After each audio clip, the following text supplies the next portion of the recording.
Well, good morning, church. It is good to see you this morning. If you're visiting with us, we are grateful to have you. We like to think of ourselves as a hospital for broken people. You might have seen some churches that felt more like country clubs for the perfect, but that is not who we are here. We hope that you come to know the love of God a little better from your time here today. So as a father of young kids, I've come to discover that personal boundaries are not something we're born with, right? And that you can see that definitely in the physical with having little kids, but also just in like personal details. You've heard the term TMI, too much information? Yeah, that's what kids are, like encompassed. You know, my 4-year-old can go out on the playground for 15 minutes and come back saying, hey, I made a new friend named Braxton. He has a brother, a sister, a dog, a gecko named Sticky. His favorite food is Chick-fil-A chicken nuggets, but not from Wendy's. And he's already gone to the bathroom 4 times today. That's great, honey. I get, in 15 minutes, I can get everything except for the social security number. Like, that's how kids work, right? Because kids, they're just a little bit more honest about one of the deepest human desires we have, all right? Each and every one of us is born with this desire, and kids are a little bit more honest with it than you and I probably are. And that's the desire to be known and to be loved. Each and every person is designed and born with a heart that wants to be known and wants to be loved. It's part of what it means to be a human being. You know, the kids do it a lot, but we adults, we try our best to kind of hide that, don't we? This might be who we are on the inside, but we try to resist it. And that's why we idolize people like, John Wayne and James Bond, right? Because they're stoic, mysterious, and they don't need a partner, okay? They can go it on their own. But those are fictional characters, right? Anytime, I wanted to be John Wayne really bad in high school, okay? And I found out that I am way too social to do that, all right? Each and every one of us, we know that deep down inside, we got to have these relationships where people know us and where people can love us and where we can belong. We all can relate to that human need, can't we? And it's interesting that we're in a world that's more connected than ever, right? You know, 20 years ago, not 20 years ago now, 10, 15 years ago, Facebook became a thing, and so many of you were able to relate back with high school classmates that you hadn't talked to in decades, right? All right, because we are more connected than we have ever been, and yet we are less known than we have ever been, right? I can reach out to you anytime I want. I don't have to wait I could reach out to friends from Scotland. I don't have to wait to get on a boat and cross the sea and wait months and months and months. I can just send a quick text, a quick message. I can reach out to people as quickly and as easily and simply as I want to, and yet we are less known than we have ever been. How many people would you say really know you? How many people would really know you? And I mean the real you, okay? Not the you that you put on Facebook and Instagram. Not the you that is dressed up here on a Sunday morning that we sometimes put on the happy face at church. And hear this, I'm not even talking about the worst of you, right? The worst things about you is also not the true you. There are a lot of people who they know the worst of us. We think, oh, well, they know the true us. No. You're not defined by your worst moments as well as you're not defined by your best moments. How many people know the real you? I hope you've been trying to actually think about that. The average American? 5. The average American would say they have 5 people that know them at an intimate, close level. It's not a lot. You know, when we stop being kids, when we stop meeting the kids on the playground, we don't open up as much as we sometimes want to or need to. And that's probably because one of the few things stronger than our desire to be known and to be loved, one of the few things stronger than that desire is our fear that we will be known and unloved. Ever consider this? We want to be known and loved, but we are afraid that if people come to know us, they won't love what they find on the inside. And that would hurt even more than just simply being alone and being not known. You know, have you ever gotten on a bus or a plane and sat by that person Okay? That person who will just for the next 2 hours completely unload everything about themselves on you, like the kid on the playground, but an adult to you on a bus or on a plane, right? And you don't want to know. You're not asking, but they're going to tell you everything about themselves. You're going to find out how they grew up. You're going to find out how much money is in their bank account.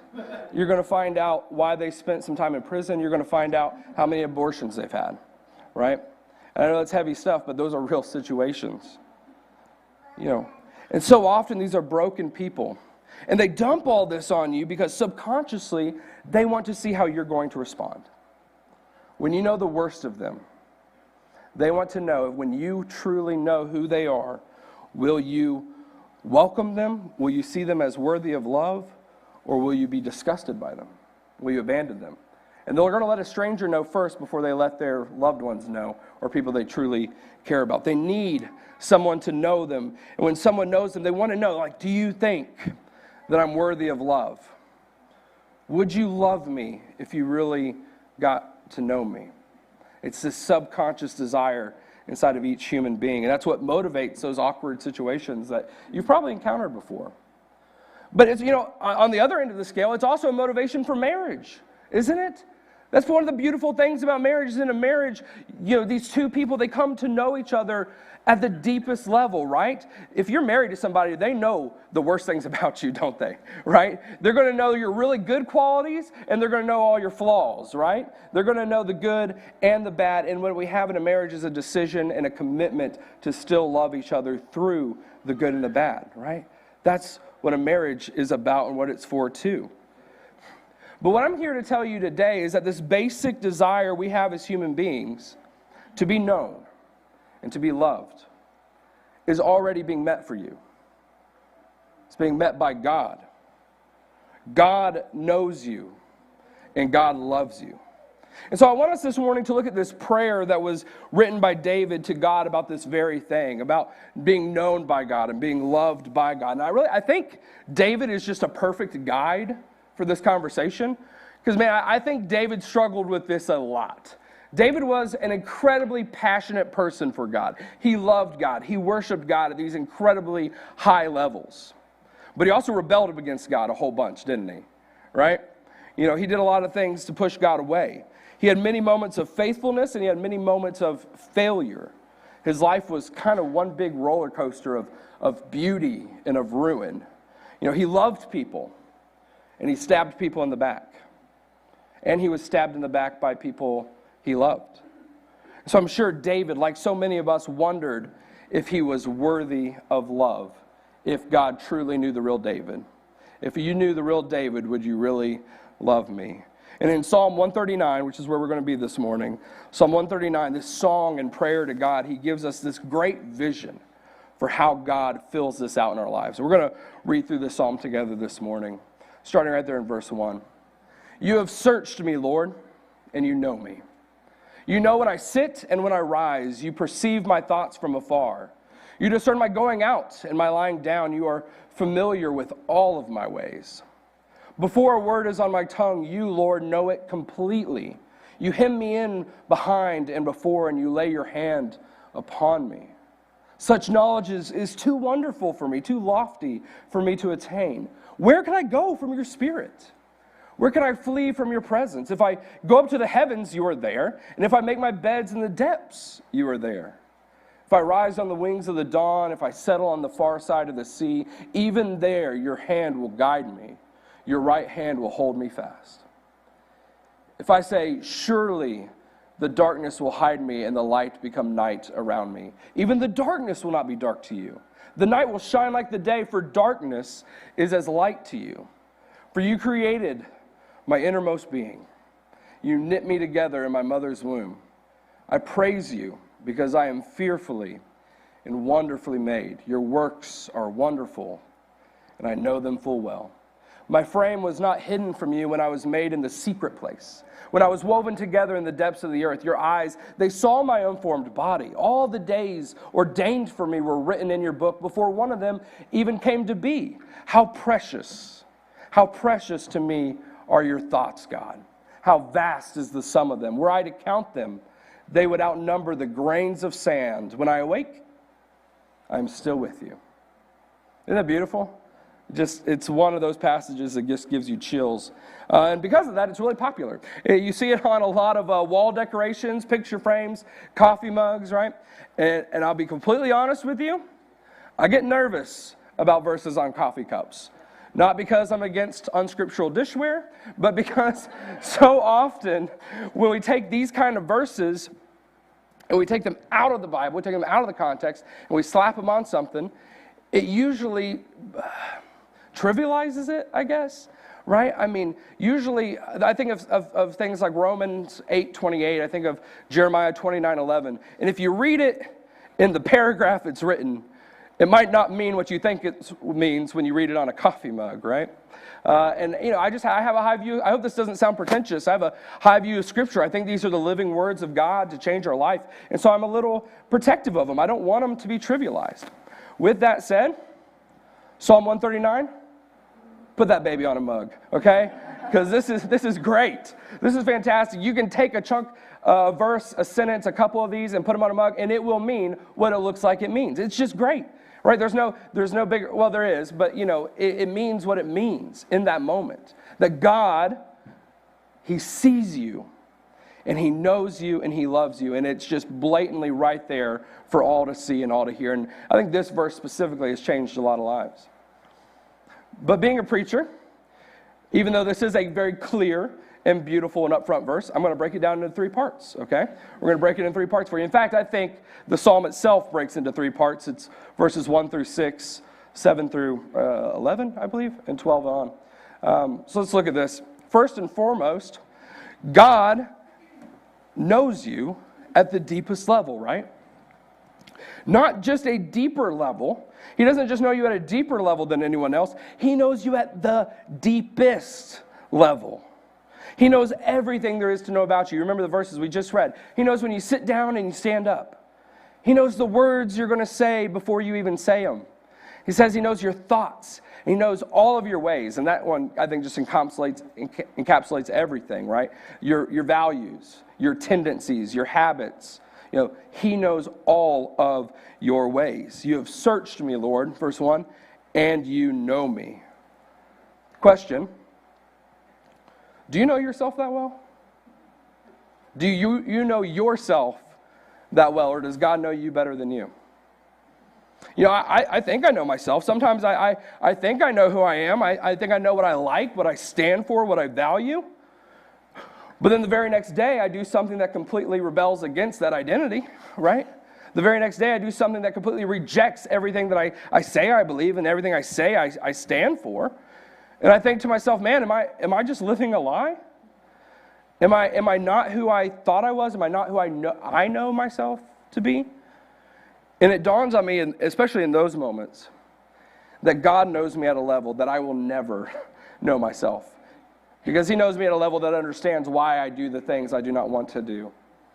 He knows the very rock and the core and the memories that motivate the values that I hold and so on.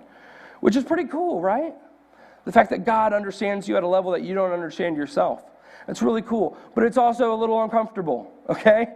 Right? Does that make you a little uncomfortable to think about? Because that means that God is searching the nooks and crannies of your soul that you don't even want your therapist to know about. Right? God is there in those areas that you don't want to share with anyone else. Maybe God is seeing sides of you that you don't even want to admit to yourself, let alone to anyone else. We have a desire to be known, but there are things that we don't want anyone to know. Right? Things that embarrass us. Things that shame us. Things that even disgust us. And now the holy God, the perfect, holy, true, and good God is searching us and knows those things. There's a lot of people that don't want that side to God, right? Sometimes we don't want that side to God. But let me be clear. God is not searching you to condemn you. Do you hear that? God is not searching you to condemn you. This is exploration without exploitation. I was not sure I was going to be able to say that. Exploration without exploitation. He is searching you to love you more. He is searching you to guide you to full and abundant life. And that is not going to be changed by what He finds inside, folks. God already knows you. He is searching you to love you more, and it won't change by what he finds inside. Which kind of actually leads to the next point. The second stanza in this psalm, it talks about how God will not stop knowing you. That we can't escape this intimacy and subsequent love of God. David writes, he says, I can't hide from the Spirit of God. That God is going to be there to love him wherever he might go, and he lists it off. He thinks to himself, okay, well, if God is in heaven, and if God is in the light, then what happens if I go to the opposite of heaven? What happens if I go to the opposite of the light? He says, hey, God, I know you're in heaven. I know you're in the light. So what if I go to the depths? Will you follow me there? What if I go to the darkness? Would you, God of light, God of heaven, follow me into the depths and to the darkness? Would you be willing to search and know a soul that was sunk in the depths and buried in the darkness? And I can't help but think that was a question that David asked pretty explicitly, right? After some of his worst moments, and poor David, we get to read about those, right? I can't help but think that he wanted to know that for a fact. And the answer to that he writes here in Psalm 139 is absolutely. Absolutely, God will follow you into the darkness. There is no place that we can go to escape our Father in heaven who wants to have a relationship with us, who wants to love us. There is nowhere you can go to escape God. I've said it before, you cannot out-sin the grace of God, and you cannot escape his desire to know you and to love you. If we go into the darkness, as verse 12 says, he will make that darkness shine like the day. He's not going to be stopped by the darkness. He's not going to be stopped by the depths. It will not slow him down. God will be with you wherever you go. He'll even follow you to a cross, right? The last message from this, with all the talk about being created by God, and that's that famous verse about being knitted together in the mother's womb, right? I think the message here is on our worth. We are known and loved. We are known at the deepest level, not just because God is God and that's what he does, but because he created you. And he cares about you because he created you. He knew you before there was a you to know. He knew you before there was a you to know. We are not just organisms slapped together by happenstance. God has created us, each of us, intentionally and lovingly. Even though we might see issues with ourselves, and every human being does, right? And if you don't, you got bigger issues. But each of us, we see what's wrong with us. And that's understandable. And that we do live in a broken, fallen world. But we can trust and be thankful that we are beautiful and worthy of life and worthy of love because God has created us. We are fearfully and wonderfully made, as the psalm says. He knows us because he created us. He set our life out before us before we even began. He says, you knew our days before they even started. And because of that, because you are the handiwork of God, you are worthy of love. You're worthy of being known. Even the worst human beings on this planet, and sometimes we don't want to think that this is true, but I believe this. Even the worst human beings on this planet are worthy of being known and are worthy of love because they are the handiwork of God. You are worthy because of whose you are, because of whose image you bear. And that's it. It doesn't take any more than that. Because God knit you together, because you are fearfully and wonderfully made in the image of God, you are worthy. God knows you, and God loves you. Deeper than you could ever imagine, with no strings attached, with no chance of losing that love, you are known and you are loved. Repeat after me. I am known. I am loved. Hey, turn that into a prayer, right? I've come back to this sermon so many different times. We should probably do it again because it's been a few years. Sermon on prayer, and we talked about doing breath prayers, just short, not to replace another active prayer life, but just short little prayers that you can offer up to combat anxiety, combat stress, combat different things. What if you turned that into a prayer? Just, God, you love me. God, you know me. And you can say it when you breathe in and when you breathe out, just silently to yourself as you go through life. Because there are so many sins in this world that exist because we doubt that we are known and we doubt that we are loved, right? I wasn't going to really get into this, but like in the world we live in today, especially for young people, this hookup culture, how many women give themselves away to men that they meet on a dating app on that first night because they're not sure if they're known and they're not sure if they're loved and they want to find out? How many men sit in front of computer screens at night because they're looking for a cheap sense of intimacy and love, right? This is an issue in our world. We got to know that we are known and we are loved at a level that each other and even us, we cannot do for ourselves. God fulfills that for us. It sounds like the end of a sermon, but I got a little bit more, all right? Because Psalm 139 does not end with verse 18. Do you know that? A lot of people are going to go their whole lives and not know that because it's not on the coffee mug, all right? The 19 through 24 is not on the coffee mug. It's not even in a lot of the sermons. You get sermons on Psalm 139, they're cutting that bit out because it doesn't sound great, all right? It's a good bit harsher language, and it is. It's kind of a dramatic shift from these beautiful poetic stanzas we've been reading to go to verse 19 and on, but it is important, okay? You know, these final verses are normally cut out. They give us a context for David's writing. Because I said there is context, right? It gives us clues to see what was going on in David's head and David's heart when he was reflecting on being known and being loved by God. So let's go ahead and read this, 19 through 24. Like I said, so picture what we've been reading. You God, you've searched me, you know me, your ways are too wonderful for me to understand. If only you, God, would slay the wicked. It's a bit of a shift. If only you, God, would slay the wicked. Away from me, you who are bloodthirsty. They speak of you with evil intent. Your adversaries misuse your name. Do I not hate those who hate you, God, and abhor those who are in rebellion against you? I have nothing but hatred for them. I count them my enemies. Search me, God, and know my heart. Test me and know my anxious thoughts. See if there is any offensive way in me, and lead me in the way everlasting. It's almost like it could be its own little psalm, right? And I'm trying to avoid the temptation to go into like a nice little lecture on what we call imprecatory psalms, psalms that talk about hate and a little bit of violence. And there are ones in other psalms that make this look like child's play, okay? There's some rough language in some of the psalms. And I would love to talk about what we do with those, how we apply those, how we as Christians in the modern world can learn from them and use them. But I'm going to resist that because that would be too much.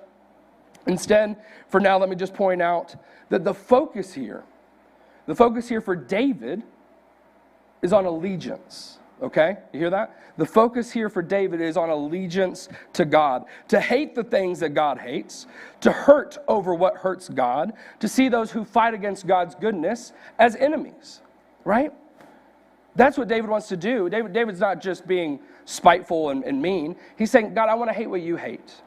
I want to be hurt and broken over what breaks you, God. I want those who oppress the poor and harm the children that are your enemies. God, I want them to be my enemies too. He's wanting to have a heart like God's. That's what he's going for here. He wants to have a heart like God's. So what does David do? If David's saying, hey, I want to be like you, God, I want my heart to be like yours, I want to be allegiant to you, what does he ask for? Verse 23 and 24, but verse 23, search me. He asked God to search him and to know his heart and then lead him away from any shortcoming, any offense, instead and lead him into life everlasting. You know, what did verse 1 say? You remember what verse 1 said? We've said it a few times. God, you have searched me and you know me, right? And yet that's the beginning of the psalm, and then at the very bottom he says, so God, please search me and know me. He's like, well, you've already said he's already done that, right? But the difference here is he wraps up that ending one with, so that you can lead me into ways everlasting. He wants to be changed. He wants to have his heart shaped to look like the heart of God. You know, the good thing about having a God who both knows you and loves you completely is that God can help lead you to a better way than you could ever do for yourself. Do you hear that? That God can lead you into a better way than you could ever do for yourself because he knows you better than you do. And he loves you better than you do. So let's give God the reins. Say, search me, God. Know my heart. Know me better than I could ever know myself. Find out if there's something inside of me that is not on the same page as you, God, and then lead me to better ways. Show it to me. Reveal to me what I cannot see for myself, and lead me to ways everlasting. And that's my prayer for all of us here today. is that God's knowledge and God's love would guide you to a new and better life, to ways everlasting. If you're here this morning and you're ready to give your life over to that God who already knows you, who already loves you more than you could imagine, you will find a wholeness that you have never been able to understand by doing that. You'll find that in the waters of baptism. When we invite you to accept that invitation today. You only need to come forward as we stand and as we sing.